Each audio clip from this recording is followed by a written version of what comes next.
عالمی منظرنامے سے۔ چین مصنوعی ذہانت اور مدد سے ماحولیاتی تحفظ کو اسمارٹ بنا رہا ہے۔ تحفظ ماحولیات کے لیے چین نے مضبوط ترین قوانین اور نظام وضع کیے ہیں اور 2035 تک حیاتیاتی اور ماحولیاتی نگرانی کا جدید ترین نظام قائم کر لیا جائے گا۔ مزید تفصیلات جانتے ہیں بیجنگ سے شاہد افراز خان کی رپورٹ میں۔ چین نے حالیہ برسوں میں ماحولیات کے تحفظ میں نمایاں کامیابیاں سمیٹی ہیں جنہیں دنیا وسیع پیمانے پر تسلیم کرتی ہے۔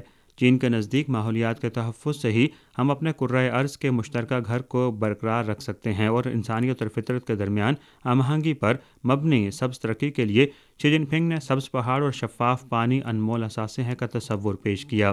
تحفظ ماحولیات کے لیے چین نے مضبوط ترین قوانین اور نظام وضع کیے ہیں۔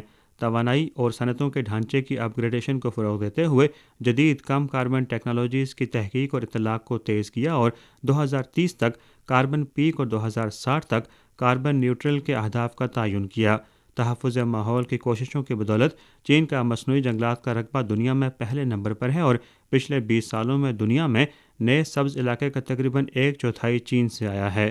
چین دنیا میں توانائی کی شدت میں تیزی سے کمی والے ممالک میں سے ایک ہے۔ چینی حکام کے مطابق 2035 تک حیاتیاتی اور ماحولیاتی نگرانی کا جدید نظام بنیادی طور پر قائم ہو جائے گا۔ اس اقدام کی روشنی میں مصنوعی ذہانت جیسی نئی ٹیکنالوجیز کی مدد سے ماحولیاتی معیار کی نگرانی کے نیٹ ورک کو سمارٹ بنایا جائے گا۔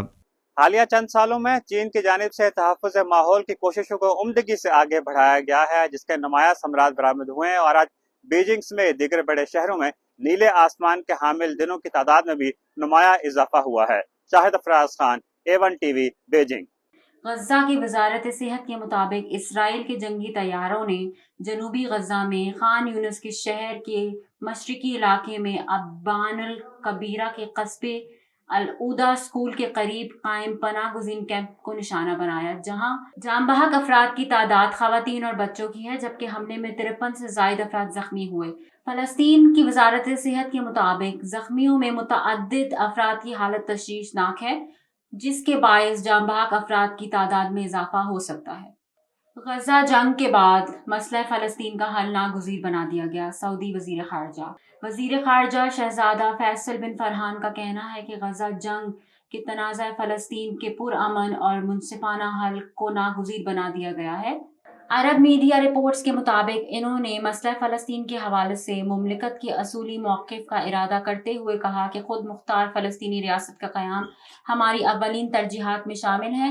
ہم موجودہ سیاسی افراتفری میں عالمی نظام کے قوانین کے نفاذ پر زور دیتے رہیں گے۔ شہزادہ فیصل بن فرحان نے غزہ پٹی میں جنگ بندی کی اہمیت پر زور دیتے ہوئے کہا، جب تک فلسطینی ریاست کا قیام نہیں ہو جاتا، خطے میں امن اور سلامتی کا خواب پورا نہیں ہو سکتا۔